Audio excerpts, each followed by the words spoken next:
তৃতীয় দিনের মতো নির্বাচনী প্রচার শুরু করেছেন জামায়াত ও ইসলামী আন্দোলনের প্রার্থীরা। নানান আশ্বাসে ভোটারদের কাছে যাচ্ছেন তারা। এ নিয়ে আরও জানাতে ভোলা থেকে যুক্ত হচ্ছেন ইমতিয়াজুর রহমান। ইমতিয়াজ, সকাল সকাল নির্বাচনী প্রচারণা কেমন দেখছেন, কি বলছেন প্রার্থীরা?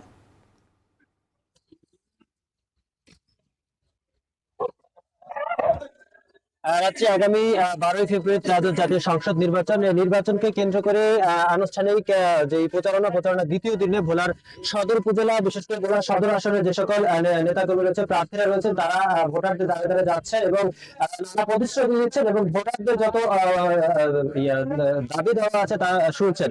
আমি এখন রয়েছি ভোলার সদর উপজেলার বাজারে। এখানে ফজরের নামাজের পর যে থেকে জামাত ইসলামের প্রার্থী এবং যেই উভয় পক্ষ কিন্তু এখানে রয়েছে এবং সকলে ভোটারদের দাঁড়িয়ে করে যাচ্ছেন এবং নানা প্রতিশ্রুতি দিয়ে আসছেন। আপনারা একটু জানিয়ে রাখি, ভোলা সদর আসন যে ভোলা 1 আসন রয়েছে, সেখানে বাংলাদেশ জামাত ইসলামী আন্দোলন সহ প্রায় 6টি দল কিন্তু এখানে প্রতিনিধিত্ব করছে। এছাড়াও কিন্তু যে ভোলাতে বাকি 4টি আসন রয়েছে, মোট 4টি আসনে 40 জন প্রার্থী নির্বাচন রয়েছে বাংলা ভোলা জেলার এই নেতা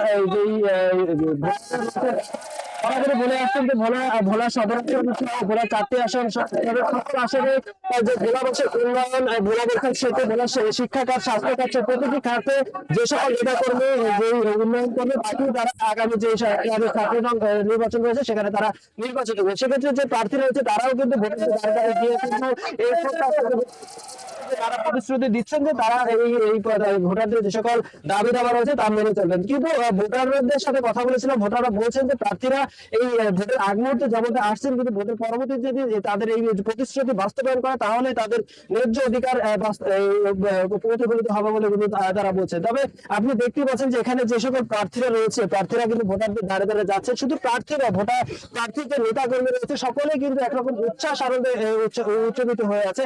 শুধু ভোলা 1 আসন, ভোলার যে বাকি 4টি আসন রয়েছে, ভোলা 2 দৌলতখান বুরহানুদ্দিন, 3 তৈজুমুদ্দিন লালমোহন এবং চরপেশন মানপুরা, প্রতিটি আসনে কিন্তু সকল দলের নেতাকর্মী, এখন বিজেপি, বিএনপি, জামাত ইসলামী, ইসলামী আন্দোলন সহ এনসিপি, প্রতিটি দল নেতাকর্মী কিন্তু প্রচার প্রচারণা দ্বিতীয় দিনের মতো উৎসব মুখর আওয়াজে চালিয়ে যাচ্ছে। তো এই ছিল আমার কাছে ভোলার ইলিশা জংশন বাজার থেকে প্রচারণার সর্বশেষ তথ্য। ইমতিয়াজুর রহমান যুক্ত ছিলেন আমাদের সঙ্গে, জানাচ্ছিলেন ভোলার প্রচারণার খবর।